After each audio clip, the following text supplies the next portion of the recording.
আল্লাহ তাআলা বলবে, এর সূর্য তোর 12টা মুখ দ্বারা তাপ দেওয়া আরম্ভ করে দাও। সূর্যের তাপে জমি কেমন যেন তামা তামা হয়ে যাবে। যারা গুনাহগার বেঈমান নাফরমান হবে তাদের মাথার মগজগুলো টাস টাস টাস টাস করে ফেটে যাবে, এমন ভয়ঙ্কর অবস্থা। এরে বাবা, আজকে সন্তানদের জন্য কত কিছুই না করলা, নিজের আত্মীয় স্বজনদের জন্য, ভাই বোনদের জন্য কত কিছুই না করলা। ওই হাসরের ময়দানে একটা নেকির জন্য কেউ কাউকে চিনবে না। ইয়াউমা ইয়াফিরুল মারউ মিন আখিহি ওয়া উম্মিহি ওয়া আবিহি ওয়া সাহিবাতিহি ওয়া বানিহি লিকুল্লি ইমরিইম মিনহুম ইয়াউমাইযিন শা'নুন ইউগনি। এরে যুবক সন্তান, ও বৃদ্ধ বাবা, ও পর্দার আড়ালের মা গো, একটা নেকের জন্য ভাই ভাইয়ের পরিচয় দিবে না, সন্তান মা বাবার পরিচয় দিবে না, মা বাবা সন্তানের পরিচয় দিবে না, এমন ভয়ঙ্কর অবস্থা জানো। এই জন্য সন্তানগুলোকে কোরআনওয়ালা বানায়া যাও। সন্তান তোমার দুনিয়াতেও কাজে লাগবে, আখিরাতেও কাজে লাগবে রে বাবা। এই জন্য সময় আছে, ওই জাহান্নামের কথা চিন্তা করিয়া আমার মাওলার কাছে কান্না করো, আল্লাহ আর জীবনে অন্যায় করব না। এরে বাবা, যদি তওবা করতে পারো আন্তরিকতার সাথে, আমার আল্লাহ তাআলা জানায়া দেন, আসা রাব্বুকুম আইয়ুকাফিরা আনকুম সাইয়্যাতিকুম, তোমার গুনাহকে আমার আল্লাহ ক্ষমা করে দিয়া ওয়ায়ুদখিলাকুম জান্নাত, এমন জান্নাতে তোমাকে প্রবেশ করাবে যেই জান্নাতের তলদেশে নহর প্রবাহিত হবে। জানো, সেই জান্নাতের তলদেশে মধুর নহর, শরাবের নহর, দুধের নহর প্রবাহিত হবে। এই জন্য যুবক সন্তান, ও বৃদ্ধ বাবা, আর জীবনে অন্যায় করো না। এখন থেকে 5 ওয়াক্ত নামাজ পড়ো, আল্লাহর কাছে কান্না করো, কারণ আমার আল্লাহ এত দয়ালু আল্লাহ। এত অন্যায় করার পরও আমার আল্লাহ তোমার জন্য খাবার বন্ধ করে দেয় নাই, তোমার রিজিক বন্ধ করে দেয় নাই, সূর্যের আলো বন্ধ করে দেয় নাই। আল্লাহ পারত রে বাবা, জানো, সূর্যের আলো বন্ধ করে দিত আল্লাহ, কিন্তু পারত তোমার রিজিক বন্ধ করে দিত রে বাবা। আমার মালিক পারত তোমার একটা হাতকে পুঙ্গ বানায়া দিতে। এর যুবক সন্তান, আমার দয়ার মালিক এমন মালিক জানো, যে আল্লাহ এত দয়া করিয়া, এত মায়া করিয়া তোমাকে এত সুন্দর জিসিমটা আমার আল্লাহ দান করেছেন, এত সুন্দর চেহারাটা আমার আল্লাহ দিয়েছেন। তারপরও যখন অন্যায় কাজে লিপ্ত হয়ে যাও, আল্লাহ ডাক দিয়া বলে, ইয়া আইয়ুহাল ইনসান মা গররাকা বিরব্বিকাল কারীম। এরে ইনসানের দল, তোদেরকে তোদের রবের প্রতি কোন জিনিস ধোঁকা পালায়া দিছে। আর অন্যায় করো না, জাহান্নামের আযাব সহ্য করতে পারবা না। আমার মাওলার কাছে কান্না করো। মা বাবাকে যারা কষ্ট দিয়েছো আর কষ্ট দিও না। যার মা নাই, যার বাবা নাই, সে বুঝে মা বাবা হারা যন্ত্রণা রে বাবা। এই জন্য সময় আছে, যাদের মা বাবা আছে, মা বাবার কাছে গিয়া ক্ষমা চাও। ওরে মার জীবনে অন্যায় করব না। এর যুবক সন্তান জানো, ওই মা বাবা যদি তোমাকে বদদুয়া দিয়া দেয়, তোমার জীবনটা ধ্বংস হয়ে যাবে। মায়ার নবী হাদিসের মধ্যে জানায়া দেন, রিদাল রাব্বি ফি রিদাল ওয়ালিদাইন ওয়া সাখাতুর রাব্বি ফি সাখাতিল ওয়ালিদাইন। যদি তোমার মা বাবা তোমার প্রতি সন্তুষ্ট থাকে, তাহলে আমার মাওলাও তোমার প্রতি সন্তুষ্ট হয়ে যাবে। আর যদি তোমার মা বাবা অসন্তুষ্ট হয়ে যায়, আমার মালিক তোমার প্রতি অসন্তুষ্ট হয়ে যাবে। আর যদি আমার মালিক অসন্তুষ্ট হয়ে যায়, জাহান্নাম ছাড়া তোমার উপায় হবে না। এই জন্য এখন থেকে তওবা করো। 2 ফোঁটা চোখের পানি সারিয়া সারিয়া কান্না করো। চোখের পানির অনেক দাম জানো।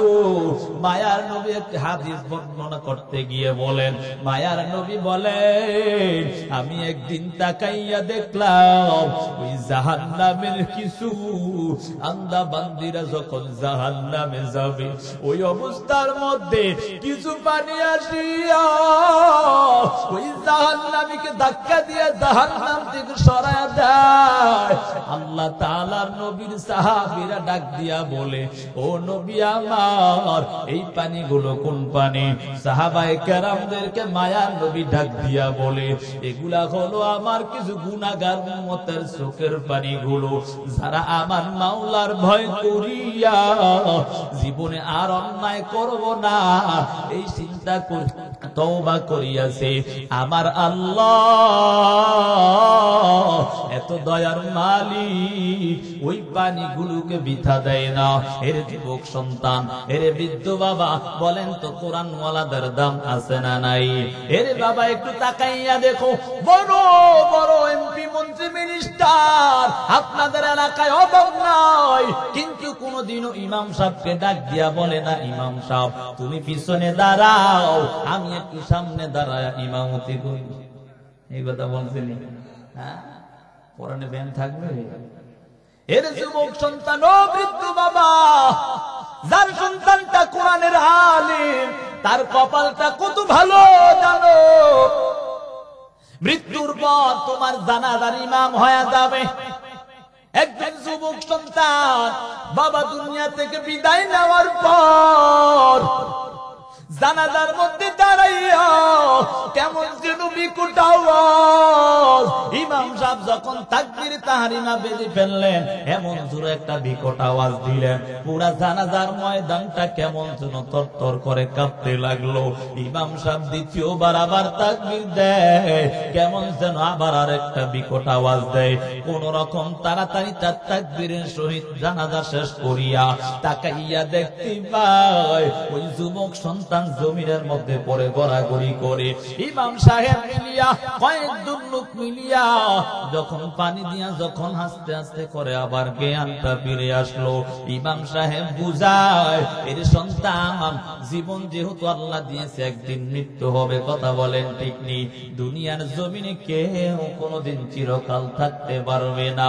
এর সন্তান, কান্নার কোনো দরকার নাই। এমনও তো হতে পারে আজকে আমি আছি কালকে নাই, এমন কথা বলতেছে।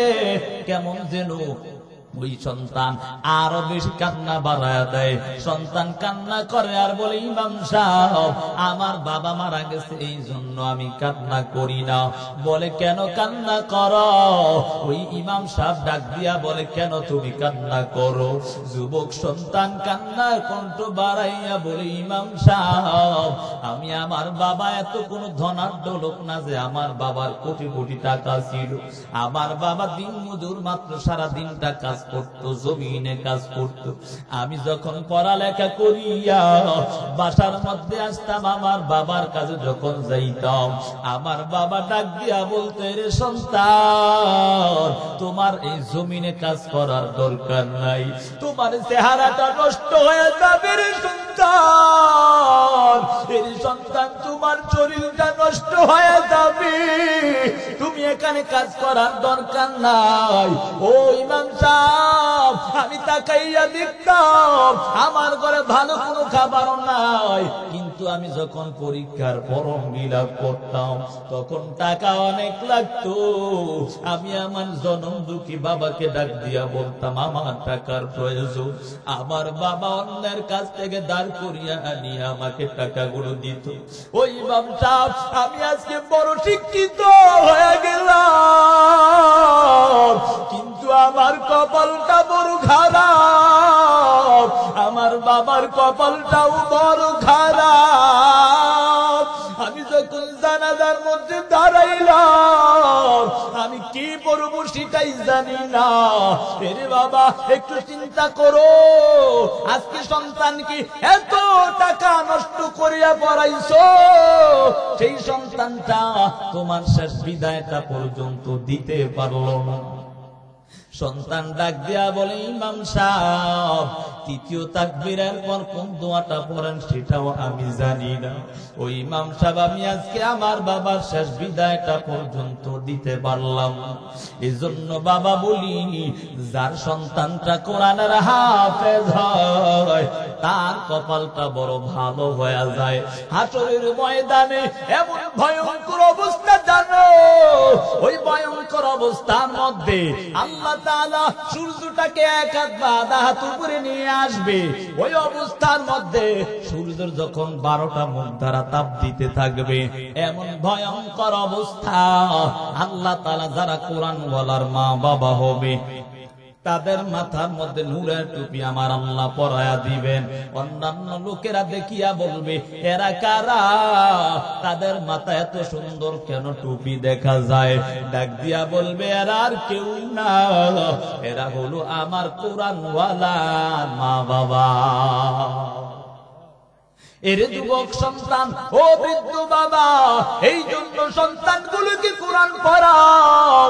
আমি বলি না তোমার সন্তানগুলো বড় বড় আলেম হতে হবে, মুফতি মুহাদ্দিস হতে হবে, না না। তোমার সন্তান আমরা সবাই যদি শুধু আলেম হই, যদি ডাক্তার ডক্টর ইঞ্জিনিয়ার ব্যারিস্টার না হয়, তাহলে আমরা বেঈমানদের কাছে যেতে হবে। এরে বাবা না না, আমি এই কথা বলি না আপনার সন্তানকে মাদ্রাসায় পড়াতে হবে। তবে বাবা আপনার সন্তান থেকে যদি ভালো আচরণ পাইতে চাও, আগে সন্তানগুলোকে কোরআন পড়াইয়া তারপর অন্য পড়া পড়াও। তাহলে তোমার সন্তান কখনো নাস্তিক হতে পারবে না, তোমার সন্তান কখনো তোমাকে বৃদ্ধাশ্রমে পাঠাইতে পারবে না। এরে বাবা জানো, কোন আলেমের মা বাবা বৃদ্ধাশ্রমে নাই। আমি আমার নিজের কথা প্রত্যেকটা বয়ানের মধ্যে রে বাবা চলে আসে। গত বছর এই সময় আমার কলিজার টুকরা বাবাটা দুনিয়ার জমিনে ছিল রে বাবা।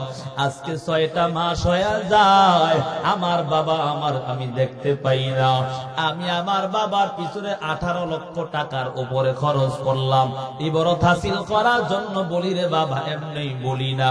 আমার বাবা মাঝে মাঝে ডাক দিয়া বলতো, এর সন্তান জীবনে যা করলি সব তো শেষ করে ফেললি, আর দরকার নাই, জীবনে যা আছে সব তুই শেষ করে ফেললি। এর যুবক সন্তান জানো, জীবনে কত অন্যায় করেছ, আর অন্যায় করো না। কোরআনের মহাব্বত অন্তরে ঢুকাও। এই কোরআনের মহাব্বত যদি অন্তরে থাকে, তাহলে তোমার সব কিছু সহজ হয়ে যাবে। কোরআনটাকে যদি সিনায় ঢুকাইতে পারো, এর মা বোনের দল সন্তানগুলোকে কোরআন পড়ায়া দাও। নিজেও দুনিয়াতে দামি হইবা, আখেরাতেও আমার আল্লাহ তোমার দাম বাড়ায়া দিবে। কোরআন ওয়ালাদের কত দাম জানো? মায়ার নবী হাদিসের মধ্যে বলেন, يقال لصاحب القرآن اقرأ وارتقي ورتل كما كنت ترتل في الدنيا فإن منزلك عند آخر آية تقرأها। এর দুনিয়ার উম্মতের দল শুনিয়া নাও, যারা কোরআন ওয়ালা হয় তাদের দাম কত রে বাবা। যারা কোরআন ওয়ালা হয় তাদের দাম কত জানো? হাসরের ময়দানে আমার আল্লাহ ডাক দিয়া বলবে, এর কোরআন ওয়ালা কোরআন তেলাওয়াত করো, তার তিল সহকারে কোরআন তেলাওয়াত করো। দুনিয়া জমিনে যেমন তেলাওয়াত করলা, এক এক আয়াত তেলাওয়াত করবি, আর এক এক সিঁড়ি করে উপরে উঠতে থাকবে। সুবহানাল্লাহ। এক এক সিঁড়ি করে উঠতে উঠতে 6666 আয়াত মতান্তরে তেলাওয়াত করবে, আর এক এক আয়াত তেলাওয়াত করবে 6666 তালা আল্লাহ উপরে উঠায়া দিবে। সুবহানাল্লাহ। এই জন্য বাবা কোরআনটা পড়ো, কোরআন ওয়ালাদের মুহাব্বত অন্তরে ঢুকাও। নিজে কোরআন পড়তে না পারো, চেষ্টা চালায়া যাও, সন্তানগুলোকে কোরআন ওয়ালা বানায়া দাও। নিজের সন্তানগুলো কোরআন পড়তে পারে না, এই জন্য আত্মীয় স্বজনদের সন্তানগুলোকে কোরআন পড়ায়া দাও। যদি তারাও না হয়, তাহলে যেমনি হোক কোরআন ওয়ালাদের সহযোগিতায় লেগে যাও। এরে বাবা কোরআন ওয়ালাদের কত দাম জানো? এরে বাবা কোরআন ওয়ালাদের মুহাব্বত করলে আপনার দামটা কত বেড়ে যাবে। যাবে। তাফসীর কুরতুবীর মধ্যে ঘটনাটা সুন্দরভাবে উল্লেখ করেন। ইমাম গাজালি একদিন ঘুমন্ত ঘুমের ঘরে ঘুমায়া রইলেন। এই যেন ডাক দেয়, রে ইমাম গাজালি আর ঘুমাইস না, আর ঘুমের সময় নাই, তাড়াতাড়ি ঘুম থেকে জাগ্রত হও। মিশরের জমিনে রহমতপুর এলাকা, ওই এলাকার মধ্যে আমার মাওলার খাটিয়া আসে, ওই আমার মাওলার খাটিয়া আসে দুনিয়া থেকে বিদায় নিয়েছে। তাড়াতাড়ি যাও, তার তাড়াতাড়ি দাফন কাফনের ব্যবস্থা করে নাও। আল্লাহর বান্দা ইমাম গাজালি ঘুম থেকে উঠিয়া চিন্তায় পড়ে গেল, হায় হায় কত মানুষ মাকে স্বপ্নে দেখে, বাবাকে স্বপ্নে দেখে, আমি এটা এমন কি স্বপ্ন দেখলাম। এই চিন্তাটা করিয়া আবার ঘুমায়া যায়। তাফসীর কুরতুবীর মধ্যে সুন্দরভাবে বাবা ঘটনাটা বিস্তারিত উল্লেখ করেছেন। আল্লাহর বান্দা ঘুমানোর পর আবার কে যেন ডাক দেয়, রে ইমাম গাজালি ঘুম থেকে উঠো, আর ঘুমাস না, ঘুমের সময় নাই, তাড়াতাড়ি ঘুম থেকে উঠিয়া যাও। আল্লাহর বান্দা ঘুম থেকে উঠিয়া ওযু বানায়া ফজরের নামাজ আদায় করিয়া মিশরের জমিনের পার্শ্ববর্তী এলাকা রহমতপুর এলাকায় চলে গেলেন। রহমতপুর এলাকায় যাওয়ার পর পাহাড়ি অঞ্চল দেখা যায়, পাহাড়ি অঞ্চল, ওই এলাকার মধ্যে কোনো মানুষ দেখা যায় না। হঠাৎ করে ওই পাহাড় থেকে নিচের দিকে তাকায়া দেখে কিছু সংখ্যক লোক কৃষি কাজ করতে, চাষাবাদ করতেছে। আল্লাহর বান্দা ইমাম গাজালি দৌড়ায়া সেখানে হাজির হয়ে গেলেন। দৌড়ায়া হাজির হইয়া ডাক দিয়া বলে, রে চাচা বলো, এলাকার মধ্যে কোন মানুষ দুনিয়া থেকে বিদায় নিয়েছে কিনা জানি না, এই কথা শুনি একটু বলো, এখানে কেউ কোন মারা গেছে কিনা একটু জানতে চাই। ইমাম গাজালির প্রশ্ন শুনিয়া আল্লাহর বান্দারা ডাক দিয়া বলে, আমরা জানি না এই এলাকায় কেউ মারা গেছে কিনা, আমরা তো কেউ জানি না। একজন লোক হঠাৎ করে ডাক দিয়া বলে, এই ইমাম সাহেব, এই যে পাহাড়টা দেখা যায়, পাহাড়ের ওপর সাইডে একটা কুড়িঘর আছে, ওইখানে গিয়া দেখতে পারেন কেউ কি মারা গেছে কিনা। ইমাম গাজালি দৌড়ায়া হাজির, তাকাইয়া দেখে ঘরের সামনে একজন যুবক, তা বসিয়া বসিয়া কান্নার আওয়াজ। ইমাম গাজালি দেখিয়া ডাক দিয়া বলে, রে যুবক সন্তান, কেন তুমি এমন কান্না করো, কান্নার কারণটা কি একটু জানতে চাই। যুবক সন্তান ডাক দিয়া বলে, ইমাম সাহেব, আমি কান্না করার কারণ হলো আমার বাবা মারা গেছে, এই জন্য আমি কান্না করি নাই। তবে আমার বাবা সন্ধ্যা রাত্রে মারা গেছে, এই পর্যন্ত আমি কোন লোক পাইলাম না আমার বাবার কাফন পরাবে, জানাজা পরাবে, দাফন করাবে, এমন কোন লোক আমি পাইলাম না। ইমাম গাজালি ডাক দিয়া বলে, এর যুবক, আর কান্না করার দরকার নাই, আর কান্নার কোনো কারণ নাই, আমি আসছি তোমার বাবার দাফন কাফনের জন্য। সুবহানাল্লাহ। এই কথা বলার পর বলে, তাড়াতাড়ি গরম পানির ব্যবস্থা করে নাও। ইমাম গাজালি এবং যুবক সন্তান মিলিয়া যখন গরম পানি করিয়া আল্লাহর বান্দাকে গোসল করায়া কাফন পরাইয়া জানাজার ময়দানে নিয়ে হাজির, এমন অবস্থা হয়ে গেল, অল্প কিছু সংখ্যক মানুষ নিয়ে যখন জানাজা শেষ করে ফেলল, হঠাৎ করে যখন ইমাম গাজালি এবং কিছু সংখ্যক লোক মিলিয়া ওই লাশটাকে নিয়ে যখন কবরের দিকে রওনা হয়, এমন অবস্থা হয়ে গেল, কেমন যেন কুদরতের নিদর্শন শুরু হয়ে গেল। ইমাম গাজালি যতই কবরের পাশে গিয়া হাজির হয়, কেমন যেন মাওলার নাকের মধ্যে, তার নাকের মধ্যে মাওলার কুদরতের নিদর্শন, সুঘ্রাণ এমন ভাবে বাসতে শুরু করে দিলেন। ইমাম গাজালি কিছুই বলেন না, আর একটু সামনের দিকে অগ্রসর হওয়ার পর আরো কেমন যেন সুঘ্রাণ বাড়তেই লাগলো।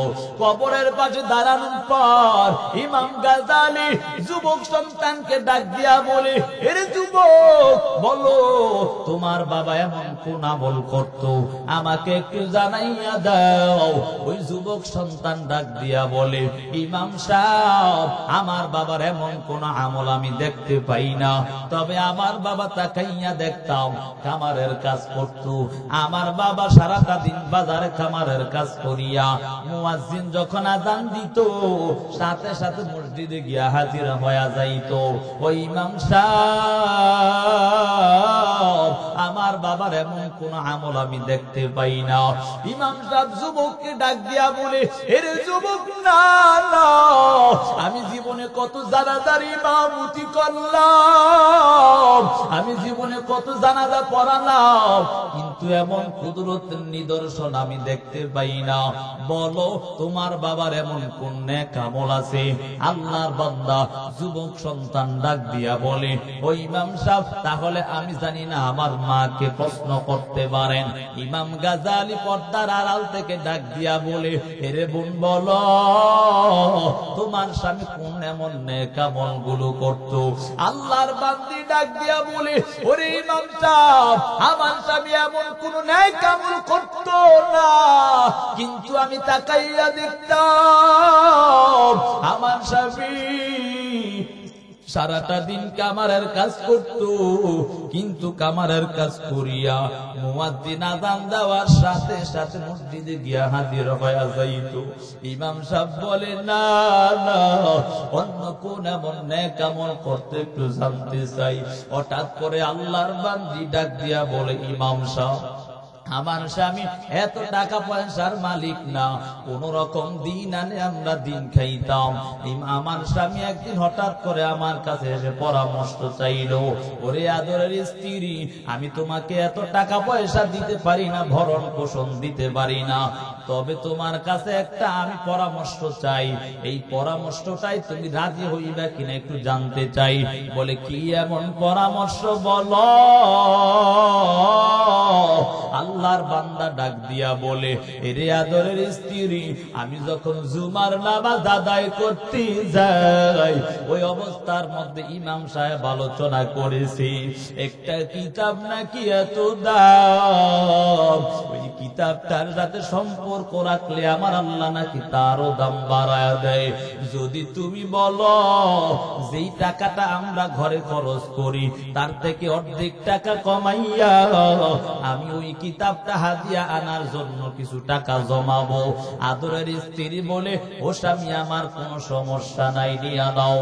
আল্লাহর বান্দি ইমাম সাহেবকে ডাক দিয়া বলে, ও ইমাম সাহেব, আমি দেখলাম তাকাইয়া দেখতেছি আমার স্বামী কিছুদিন টাকা জমাইয়া ওই মাওলার এমন একটা কিতাব নিয়ে আমার ঘরে হাজির হয়ে গেল। আমি তাকাইয়া দেখি আমার বাসার মধ্যে একটা তাক বানায়া আমার স্বামী দেখতাম যখন সারাটা দিন কাজ করত, কাজটা করিয়া এশারের নামাজ আদায় করিয়া আমার বাসায় হাজির হইত। বাসায় হাজির হইয়া আবার নতুন করে উযু বানায়া ওই যে কিতাবটা তাকে দেখা যায়, ওই কিতাবটাকে একবার বুকে নিয়ে আবার কেমন যেন বুকে লাগায়, মুখে নিয়ে চুমু খায়। আর আমার স্বামী ওই কিতাবটাকে খুলিয়া বলে, হাদা কালামু রাব্বি, এটা আমার মাওলার কালাম। ও আল্লাহ, আমি এই কালামটা পড়তে জানি না, যার কারণে আমার জাহান্নামে বলে ডাক দিও না। ওই ইমাম সাহেব তাকাইয়া দেখো, ওই কিতাবটার মধ্যে আমার স্বামী হাতটা বুলাইতো আর কান্না করতে করতে চোখের পানি গুলি পড়িয়া ওই কিতাবটা কেমন যেন ভিজিয়া ভিজিয়া কালো বর্ণের হয়ে গেল। ইমাম সাহেব ডাক দিয়া বলে, রে মুনার বলার দরকার নাই, আমার মাওলা তোমার স্বামী কোরআনটাকে মুহাব্বত করার কারণে আমার মাওলা তোমার স্বামীর কবরটাকে জান্নাতের বাগান বানিয়েছে। এই জন্য বাবা, কোরআনওয়ালাদের সাথে মুহাব্বত করো, জীবনটা তো ধ্বংস করে দিয়েছো। আজকে আমার নবী কতই না কষ্ট করলেন, শুধু দিনের দাওয়াত দিয়া গেলেন। এরে যুবক সন্তান, আজকে কেমন করে নবীর আদর্শটা ছেড়ে দিলে একটা বারো চিন্তা করলা না? যেই মায়ার নবী এত কষ্ট করে যে জানো আম্মা জান হযরত আয়েশা সিদ্দিকা রাদিয়াল্লাহু তাআলা আনহা একদিন মায়ার নবীর পিঠ মোবারকের মধ্যে হাতটা দিয়া ডাক দিয়া বলে, ও নবী আমার, আপনার কি কোনোদিন কোন রোগ হয়েছে কিনা? আম্মা জান আয়েশা সিদ্দিকা রাদিয়াল্লাহু তাআলা আনহা এই কথা বলার পর মায়ার নবী ডাক দিয়া বলে, ওরে আয়েশা, তুমি কি জানো না আমি এমন একজন নবী যেই নবীর শরীরে মশা মাছি বসাও হারাম ছিল। আমি নবীর এমন কোন উল্লেখযোগ্য এমন রোগ নাই, তাহলে এত ক্ষত বিক্ষতের দাগ কেন জানতে চাই? মায়ার নবী ডাক দিয়া বলে, এরে আয়েশা, তুমি কি জানো না আমি যখন কালিমার দাওয়াত দেওয়ার জন্য ওই তায়েফের জমিনে যাইতাম, ওই বেঈমানরা তাদের ছোট ছোট বাচ্চাদেরকে লেলিয়ে দিত, যাও যাও যাও, ওই মক্কা নগরীর থেকে একটা পাগল আসছে, তাড়াতাড়ি পাথর ঢিল মেরে তাড়ায়া দাও। এরে আয়েশা, তুমি কি জানো ওই পাথরের আঘাতে আমার শরীর ক্ষত বিক্ষত হয়ে যায়, আমি জমিনের মধ্যে মাঝে মাঝে অচেতন হয়ে পড়ে যাইতাম। এর যুবক সন্তান, আমার মায়ার নবী এত কষ্ট করে যে জানো আজকে সেই নবীর কলিজায় কেমন ভাবে আঘাত দাও। এর যুবক সন্তান, একটা বারকে তোমার কলিজাটা কাঁপে না রে যুবক সন্তান? আজকে কেমন করে নেইমার আর মেসির ভালোবাসা নিয়ে গেলা, ওই নেইমার মেসি তোমাকে জাহান্নামে নিয়ে যাবে, ওই জাহান্নাম বড় ভয়ঙ্কর অবস্থা। এরে বাবা, নেইমার মেসি তোমার জন্য কিছুই করে না। আমার মায়ার নবী সারাটা জীবন উম্মতের জন্য পাগল ছিল রে বাবা, এখনো ওই রওজার মধ্যে শুইয়া শুইয়া উম্মতের জন্য কান্না করে। আজকে কেমন করে নবীর আদর্শ ছেড়ে দিয়েছো, কেমন করে মাওলার কোরআন গুলো ছেড়ে দিয়েছো, একটা বারো চিন্তা করো নাই আমার মাওলার আযাব সহ্য করতে পারবা না। ওগো নবীর উম্মতেরা হয়ে আজি দিশে হারা, ওগো নবীর উম্মতেরা হয়ে আজি দিশে হারা, কোরআন হাদিসের চলো যখন যাহা চায় মনে, নবী বিনে কে তরাবে ফুলসিরাত মিজানে, নবী বিনে কে তরাবে ফুলসিরাত মিজানে। চলো চলো চলো মুমিন, চলো নবীর সন্ধানে, নবী বিনে কে তরাবে ফুলসিরাত মিজানে, নবী বিনে কে তরাবে ফুলসিরাত মিজানে। নবী আমার জীবন ভরে দিনের লাগি কষ্ট করে, নবী আমার জীবন ভরে দিনের লাগি কষ্ট করে, দান দান শহীদ করিলেন উহুদেরই ময়দানে, নবী বিনে কে তরাবে ফুলসিরাত মিজানে, নবী বিনে কে তরাবে ফুলসিরাত মিজানে। চলো চলো চলো মুমিন, চলো নবীর সন্ধানে, নবী বিনে কে তরাবে ফুলসিরাত মিজানে। এমন এতিম নবী আমার, পিতা মাতা নাই যে তাহার, এমন এতিম নবী আমার, পিতা মাতা নাই যে তাহার, তারপরেও কত মারা মারলো তাকে দুশ্মনী, নবী বিনে কে তরাবে ফুল সিরাত মিজানে, নবী বিনে কে তরাবে ফুল সিরাত মিজানে। চলো চলো চলো মুমিন চলো নবীর সন্ধানে, নবী বিনে কে তরাবে ফুল সিরাত মিজানে, নবী বিনে কে তরাবে ফুল সিরাত মিজানে। এর যুবক সন্তান বলো, আমার নবীর আগে কেউ কিন্তু জান্নাতে যেতে পারবে না, নবীকে ছাড়া কেউ পার হতে পারবে না। এই জন্য যুবক সন্তান নবীর আদর্শে আদর্শবান হয়ে যাও। ওই জাহান্নামের আযাবপুর ভয়ঙ্কর জানো, অন্যায় নিয়ে যদি কবরে যাও ওই কবরটা বড় ভয়ঙ্কর অবস্থা হয়ে দাঁড়াবে। মায়ার নবী হাদিসের মধ্যে জানা দেন, আল কবরু রাউযাতুম মিন রিয়াজিল জান্নাহ আও হুফরাতুম মিন হুফারিন নার। মায়ার নবী হাদিসের মধ্যে জানা দেন, যারা গুনাহগার বেঈমান নাফরমান হয়ে কবরে যায় ওই কবরটা তাদের জাহান্নামের গর্ত। এমন ভয়ঙ্কর অবস্থা হয়ে দাঁড়াবে যুবক সন্তান।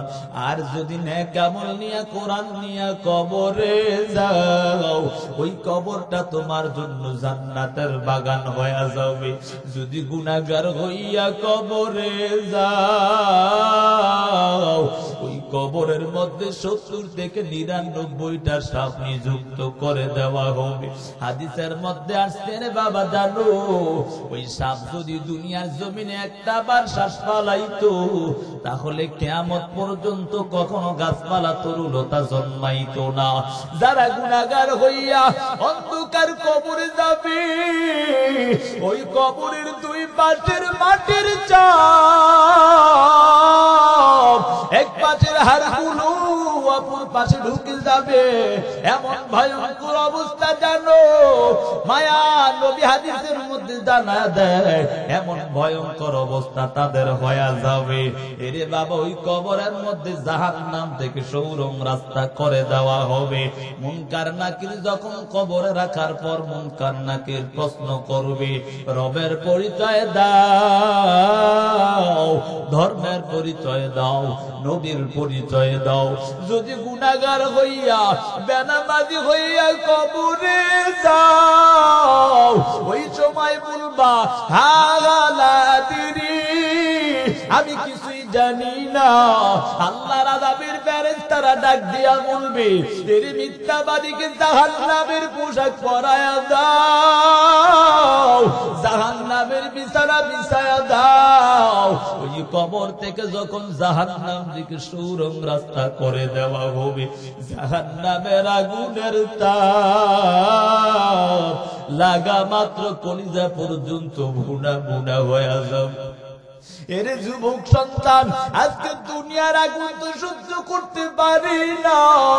তাকাইয়া কি দেখো না, ওই যে ঢাকার জমিনে বঙ্গবাজারে আগুন লাগিয়া এত মজবুত মজবুত প্রাসাদ সব জলে পড়ে সারকার হয়ে গেল। কাউরান বাজারে আগুন লাগিয়া এত মজবুত মজবুত সব প্রাসাদ ধ্বংস হয়ে গেল। সচিবালয়ের মধ্যে আগুন লাগিয়া এত মজবুত প্রাসাদ গুলো ধ্বংস হয়ে গেল। এর যুবক সন্তান, আপনাদের বরিশাল ভোলাগামী লঞ্চে গত 2-3 বছর আগে আগুন লাগিয়া এত মজবুত মজবুত লোহাগুলো জলে পড়ে সারকার হয়ে গেল। মা সন্তানকে চিনতে পায় না, সন্তান মা বাবাকে চিনতে পায় না, স্বামী স্ত্রীকে চিনতে পায় না, স্ত্রীর স্বামীকে চিনতে পায় না, জলে পড়ে সারকার হয়ে গেছে রে যুবক। এই দুনিয়ার আগুন তো কিছুই না রে যুবক, জানো ওই জাহান্নামের আগুন 70 গুণ বেশি হয়ে যাবে। এমন ভয়ঙ্কর অবস্থা হয়ে দাঁড়াবে, জাহান্নামের তাপ লাগা মাত্র কেমন যেন পিপাসায় কাতর হয়ে যাইবা। আল্লাহকে ডাকবা, দয়ার মালিক ও দয়ার আল্লাহ একটু পানি দাও, পানি দাও। আল্লাহ তোমার কোনো ডাকেই শুনবে না। নিরুপায় হইয়া হাজার হাজার বছর ডাকার পর আমার আল্লাহ রক্তপুল পানি ঘামগুলোকে একত্রিত করিয়া ওই গুনাহগার বেঈমানকে হাতের মধ্যে যখন ওই পানির পাত্রটা দেওয়া হবে, আগুনের পাত্রটা যখন হাতে দেওয়া হবে, হাতের মধ্যে যত গোশতগুলো খসে খসে জমিনের মধ্যে পড়ে যাবে। আবার আল্লাহকে ডাকবে দয়ার মালিক, ও দয়ার আল্লাহ একটু পানি দাও না, পানি দাও না। এত বছর ডাকলাম রে মালিক, তারপরে একটু পানি পাইলাম না। এর যুবক সন্তান আমার আল্লাহর তোমার কোন ডাকেই শুনবে না। নিরুপায় হইয়া ওই রক্তবুল পানি ঘামগুলোকে যখন চেহারার সামনে রাওয়া হয়, চেহারার মধ্যে যত গোশত আছে গোশতগুলো খসে খসে জমিনের মধ্যে পড়ে যাবে। হাতের মধ্যে গোশত নাই, চেহারার মধ্যেও গোশত নাই, কেমন যেন কঙ্কালের মতো হয়ে যাবে। আল্লাহকে ডাকবে দয়ার মালিক, ও দয়ার আল্লাহ একটু পানি দাও, পানি দাও। আল্লাহ তোমার কোন ডাক আর শুনবে না। নিরুপায় হইয়া ওই রক্তবুল পানি ঘামগুলোকে যখন মুখের মধ্যে দেওয়া হয়, ভিতরে যত নারী বুড়ি আছে পিছনের রাস্তা দিয়া বের হয়ে যাবে। এমন ভয়ঙ্কর অবস্থা। এর যুবক সন্তানের জন্য সময় আছে, তওবা করে নাও। আল্লাহ তাআলা ডাক দিয়া বলে, ইয়া আইয়ুহাল্লাযীনা আমানু তুবু ইলাল্লাহি তাওবাতান নাসুহা আসা রাব্বুকুম আইয়ুকাফিরা আনকুম সাইয়্যাতিকুম ওয়া ইউদখিলাকুম জান্নাতিন তাজরি মিন তাহতিহাল আনহার। আমার আল্লাহ ডাক দিয়া বলে, এর ঈমানদারের দল তওবা করো, আন্তরিকতার সাথে তওবা করে নাও। ও আল্লাহ, জীবনে যত অন্যায় করলাম আর করব না, এখন থেকে তওবার উপর মজবুত হয়ে নাও। ও আল্লাহ, জীবনে যত অন্যায় করছি আর অন্যায় করব না, এখন থেকে সেই তওবা অর্থাৎ গুনাহগুলো এখন থেকে ছাড়িয়া দাও। আর জীবনে গুনাহ করব না, এখন থেকে মাওলার কাছে কান্নাকাটি শুরু করিয়া দাও। কান্নার অনেক দাম জানো। এরে বাবা, একটু কি চিন্তা করো না, 9,30,00,000 মাইল দূরে সূর্য আল্লাহ তাআলা হাসরের ময়দানে এক হাত বা আধা হাত উপরে নিয়ে আসবে। আল্লাহ তাআলা বলবে, এর সূর্য তোর 12টা মুখ দ্বারা তাপ দেওয়া আরম্ভ করে দাও। সূর্যের তাপে জমি কেমন যেন তামা তামা হয়ে যাবে। যারা গুনাহগার বেঈমান নাফরমান হবে, তাদের মাথার মগজগুলো টাস টাস টাস টাস করে ফেটে যাবে। এমন ভয়ঙ্কর অবস্থা। এরে বাবা, আজকে সন্তানদের জন্য কত কিছুই না করলা, নিজের আত্মীয় স্বজনদের জন্য, ভাই বোনদের জন্য কত কিছুই না করলা। ওই হাসরের ময়দানে একটা নেকির জন্য কেউ কাউকে চিনবে না। ইয়াউমা ইয়াফিরুল মারউ মিন আখিহি ওয়া উম্মিহি ওয়া আবিহি ওয়া সাহিবাতিহি ওয়া বানিহি লিকুল্লি ইমরিইম মিনহুম ইয়াউমাইযিন শা'নুন ইউগনি। এর যুবক সন্তান, ও বৃদ্ধ বাবা, ও পর্দার আড়ালের মা গো, একটা নেকের জন্য ভাই ভাইয়ের পরিচয় দিবে না, সন্তান মা বাবার পরিচয় দিবে না, মা বাবা সন্তানের পরিচয় দিবে না। এমন ভয়ঙ্কর অবস্থা জানো। এই জন্য সন্তানগুলোকে কোরআনওয়ালা বানায়া যাও। সন্তান তোমার দুনিয়াতেও কাজে লাগবে, আখিরাতেও কাজে লাগবে রে বাবা। এই জন্য সময় আছে, ওই জাহান্নামের কথা চিন্তা করিয়া আমার মাওলার কাছে কান্না করো, আল্লাহ আর জীবনে অন্যায় করব না। এরে বাবা, যদি তওবা করতে পারো আন্তরিকতার সাথে, আমার আল্লাহ তাআলা জানায়া দেন, আসা রাব্বুকুম আইয়ুকাফিরা আনকুম সাইয়্যাতিকুম যুনুবাকুম, তোমার গুনাহকে আমার আল্লাহ ক্ষমা করে দিয়া ওয়ায়ুদখিলাকুম জান্নাত, এমন জান্নাতে তোমাকে প্রবেশ করাবে যেই জান্নাতের তলদেশে নহর প্রবাহিত হবে। জানো সেই জান্নাতের তলদেশে মধুর নহর, শরাবের নহর, দুধের নহর প্রবাহিত হবে। এই জন্য যুবক সন্তান, ও বৃদ্ধ বাবা, আর জীবনে অন্যায় করো না। এখন থেকে 5 ওয়াক্ত নামাজ পড়ো, আল্লাহর কাছে কান্না করো, কারণ আমার আল্লাহ এত দয়ালু আল্লাহ। এত অন্যায় করার পর আমার আল্লাহ তোমার জন্য খাবার বন্ধ করে দেয় নাই, তোমার রিজিক বন্ধ করে দেয় নাই, সূর্যের আলো বন্ধ করে দেয় নাই। আল্লাহ পারতো রে বাবা, জানো সূর্যের আলো বন্ধ করে দিত আল্লাহ, কিন্তু পারতো তোমার রিজিক বন্ধ করে দিত রে বাবা। আমার মালিক পারতো তোমার একটা হাতকে পুঙ্গু বানায়া দিতে। এর যুবক সন্তান, আমার দয়ার মালিক এমন মালিক জানো যে আল্লাহ এত দয়া করিয়া, এত মায়া করিয়া তোমাকে এত সুন্দর জিসিমটা আমার আল্লাহ দান করেছেন, এত সুন্দর চেহারাটা আমার আল্লাহ দিয়েছেন।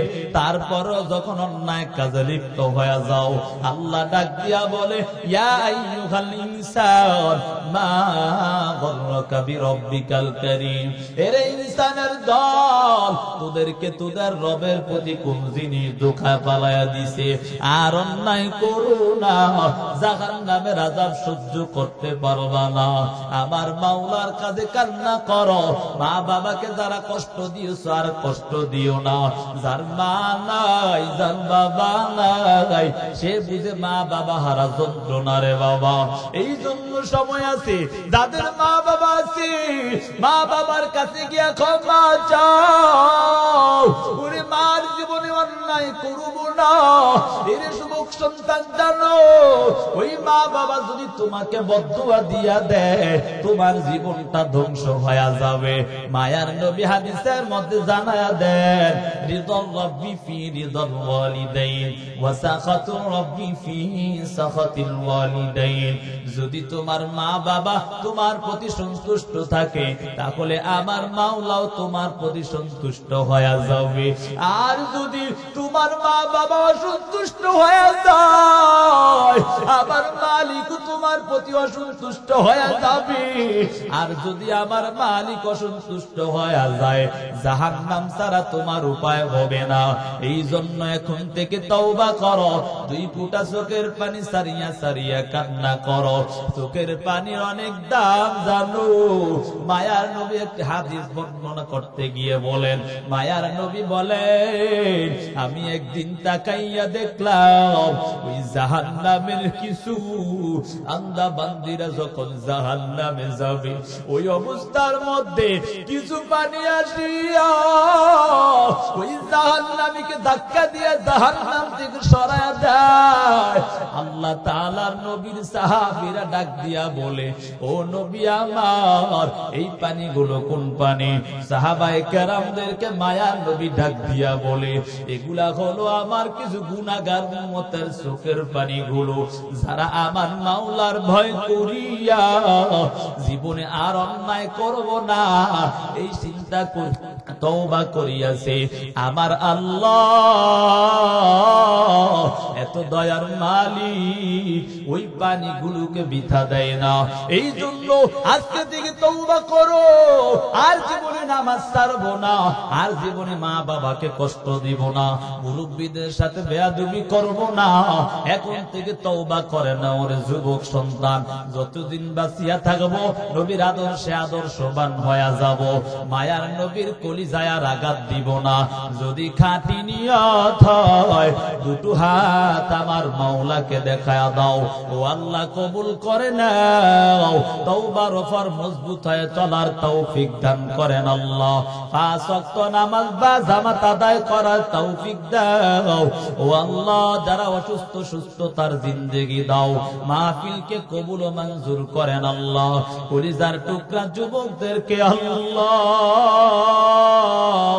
নবীর আদর্শে আদর্শবান হয়ে যাও আমিন ইয়া আরহামার রাহিমিন ইয়া আরহামার রাহিমিন ও দয়াময় মালিক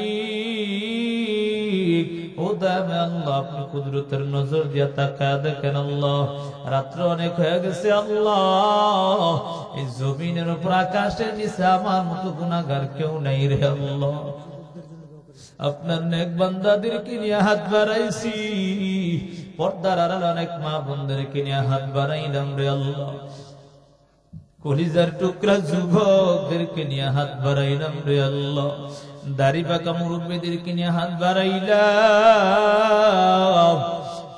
ছোট ছোট কোরআনের পাখিদেরকে নিয়ে হাত বাড়াইলাম রে আল্লাহ যার হাতটা পছন্দ হয় এই হাতের উসিলা করে আমাদের সকলের জিন্দেগির সব অন্যায়গুলো মাফ করেন আল্লাহ আল্লাহ আমাদের সকলকে আপনার খাঁটি বান্দা বান্দি হিসাবে কবুল মঞ্জুর করেন আল্লাহ অসুস্থদেরকে সুস্থতার জিন্দেগি দান করেন অভাবগ্রস্তদের অভাব দূর করে দেন আল্লাহ ঋণগ্রস্তদের ঋণ পরিশোধ করার তৌফিক দান করেন আল্লাহ অর্থ দিয়ে মেধা দিয়ে শ্রম দিয়ে জায়গা জমি দিয়ে যে যেভাবে সহযোগিতা করেছে করতেছি আল্লাহ সকলের সহযোগিতাকে আপনি কবুল মঞ্জুর করেন আল্লাহ ইয়া আল্লাহ জমির ব্যবস্থা হয়েছে আল্লাহ আপনি ঘরের ব্যবস্থা করে দেন আল্লাহ তোমার কাছে কোনো জিনিসের অভাব নাই ও মাওলা আপনার কোরআন পড়াবে আল্লাহ নবীর হাদিস গুলো পড়াবে রে আল্লাহ তার থেকে মাওলা কোরআন হাদিস শিখনেওয়ালা আস্তে আস্তে করে বের হবে আল্লাহ আপনি গায়বী খাজানার থেকে ব্যবস্থা করে দেন আল্লাহ ইয়া আল্লাহ এলাকাবাসী এলাকার উপর খাস রহমত বর্ষণ করেন আল্লাহ অনেক মর্দেগা আনন্দ কাল কবরে চলে গেছে আল্লাহ সকলের কবরগুলো জান্নাতের বাগান বানায়া দেন আল্লাহ ইয়া আল্লাহ অনেকে প্রবাস থেকে মাওলা সমস্ত বিপদ আপদ থেকে আপনি হেফাজত করেন আল্লাহ ব্যবসায়িকদের ব্যবসার মধ্যে বারাকা দান করেন আল্লাহ হালাল রিজিক উপার্জন করার তৌফিক দান করেন আল্লাহ মাদ্রাসার মুখালিফ ওয়ালাদেরকে মুওয়াফিক বানায়া দেন আল্লাহ ইয়া আরহামার রাহিমিন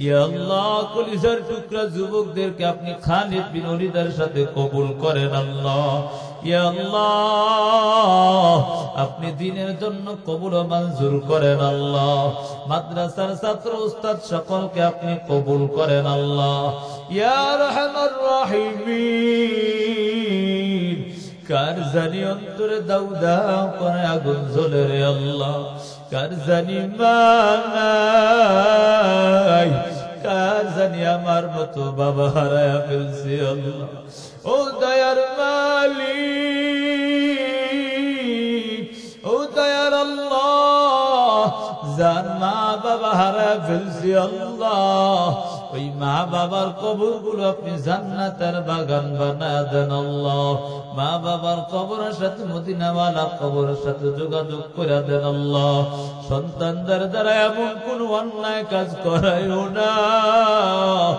যার দ্বারা মা বাবার কবরে আযাব যাবে আল্লাহ সন্তানদেরকে নেক সন্তান হিসেবে কবুল ও মঞ্জুর করেন আল্লাহ আমার মা অসুস্থ সুস্থতার জিন্দেগি দান করেন আল্লাহ ইয়া আরহামার রাহিমিন